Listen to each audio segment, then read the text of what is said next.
안녕하세요. 법대로 내 맘대로 박찬계 법무사입니다.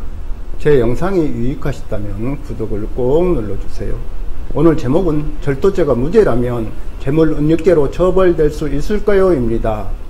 타인의 재물을 절취한 자는 절도죄로 처벌받고 타인의 재물, 문서 또는 전자기록 등 특수매체 기록을 손괴 또는 은닉 기타 방법으로 그 효용을 해한 자는 재물손괴죄나 재물은닉죄로 처벌받습니다. 절도죄는 절도 고의 외에 불법 영득의 의사가 있어야 합니다. 불법 영득의 의사란 권리자를 배제하고 타인의 물건을 자기의 소유물과 같이 경제적 용법에 따라서 이용하고 처분할 의사를 말합니다. 따라서 대법원은 내연관계를 회복시킬 목적으로 그가 찾으러 오면 반환하고 부탁하여 다시 내연관계를 지속시킬 생각으로 그 물건을 가져온 경우 전화번호를 알아두기 위하여 전화요금 영수증을 가져간 때에는 불법 영득 의사가 없으므로 절도죄가 성립하지 않는다고 판시한 바 있습니다. 불법 영득 의사는 영구적일 필요가 없고 일시적인 경우에도 인정됩니다. 그러나 재물을 소유자로서 지배할 의사가 없으면 소유자의 점유를 침해했다고 하여도 영득의 의사가 인정되지 않습니다.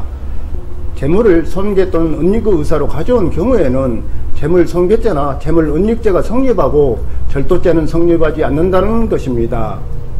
손괴란 타인의 재물, 문서 또는 전자기록 등 특수매체 기록에 유용력을 행사하여 그 이용 가능성을 침해하는 것을 말하고, 은닉이란 타인의 재물, 문서 또는 전자기록 등 특수매체 기록의 소재를 불분명하게 하여 그 발견을 곤란 또는 불가능하게 함으로써 그 재물, 문서 또는 전자기록 등 특수매체 기록이 가진 효용을 해하는 것을 말합니다.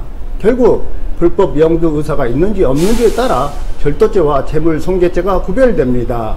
그렇다면 다른 사람의 휴대전화를 몰래 가져갔으나 이를 사용하지 않고 다른 장소에 숨긴 경우에 어떤 죄로 처벌받을지 문제됩니다.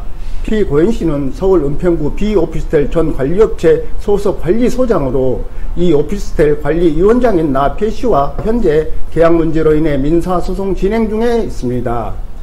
피고인씨는 2022년 3월 16일 14시 44분경 이 오피스텔 지하 2층에 있는 관리단 회의실에서 나 P씨가 실수로 놓고 간 나씨 소유인 시가 48만원 상당의 휴대전화를 몰래 가져가서 절취한 후 이 오피스텔 지하 4층 기계실 내에 집수정해 버렸습니다. 나 P씨의 보소에 따라 피고인씨는 절도죄로 기소되었는데, 관할 법원은 피고인씨가 나 P씨의 휴대전화를 몰래 가져가 이를 나 씨에게 반환하지 아니하고 이 오피스텔 지하 4층 기계실 내 집수정해 버린 사실이 인정되기는 한다. 이와 같은 행위가 절도가 되기 위해서는 B씨에게 나 씨의 휴대전화를 자기 소유물과 같이 그 경제적 용법에 따라 이용 처분하려는 의사가 있어야 하는데, B씨에게 나 씨의 휴대전화를 가져갈 당시 불법 영득 의사가 있었다고 인정하기에 부족하다. B씨가 나 씨와 분쟁 등과 관련해 화가 나 씨의 휴대전화를 가져간 것으로 보이고, 휴대전화를 가져간 때로부터 얼마 지나지 않아 이를 집수정해 버렸다. 피고인씨가 그 사이에 나 씨의 휴대전화를 통화나 문자 전송, 자료 검색 등을 하는 방법으로 그 경제적 용법에 맞게 이용한 바 없다. 더욱이 나 씨의 휴대전화는 일정한 패턴을 입력해야 사용할 수 있는 보안장치가 걸려 있었기 때문에 애초에 B씨가 사용할 수 없었다.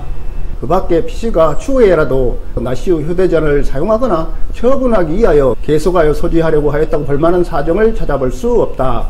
그렇다면 피고인씨에게는 이 휴대전화를 영득할 의사가 있었다고 보기 어렵고, 달리 이를 인정할 증거가 없으므로 이 사건 공소 사실은 범죄의 증명이 없는 경우에 해당하나, 이와 단일한 죄에 해당하는 재물은닉죄를 유죄로 인정한 이상 주문에서 따로 무죄의 선고를 하지 아니한다고 하면서 피고인씨에게 벌금 70만원을 선고했습니다.